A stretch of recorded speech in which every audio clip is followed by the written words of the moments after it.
প্রধান উপদেষ্টা ডক্টর মোহাম্মদ ইউনূসের প্রতি পূর্ণ সমর্থন জানিয়েছেন বিশ্ব নেতারা। জাতিসংঘের সাধারণ অধিবেশন চলাকালে নিউ ইয়র্কে বিশ্বের কয়েকজন শীর্ষ নেতা প্রধান উপদেষ্টার সঙ্গে সাক্ষাৎ করেন। এ সময় তারা ডক্টর ইউনূসের নেতৃত্বাধীন অন্তর্বর্তীকালীন সরকারের প্রতি পূর্ণ সমর্থন জানান এবং বাংলাদেশের এই গুরুত্বপূর্ণ সময়ে বিশেষজ্ঞ সহায়তা ও অভিজ্ঞতা বিনিময়ের আশ্বাস দেন।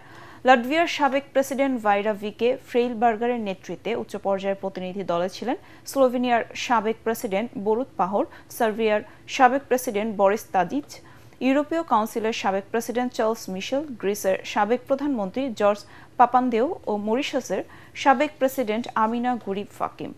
অধ্যাপক ইউনূসের নেতৃত্ব ও দারিদ্র্য দূরীকরণ এবং সামাজিক ন্যায় বিচারের ক্ষেত্রে তারা আজীবন অবদানের উচ্চ প্রশংসা করেন। তারা বিশ্ব নেতারা বলেন, অধ্যাপক ইউনূসের নেতৃত্বে বাংলাদেশের সাম্প্রতিক অগ্রগতি প্রশংসনীয় হলেও ১৬ বছরের অপশাসন, দুর্নীতি ও শোষণের পর দেশটি এখনও নানা চ্যালেঞ্জের মুখে।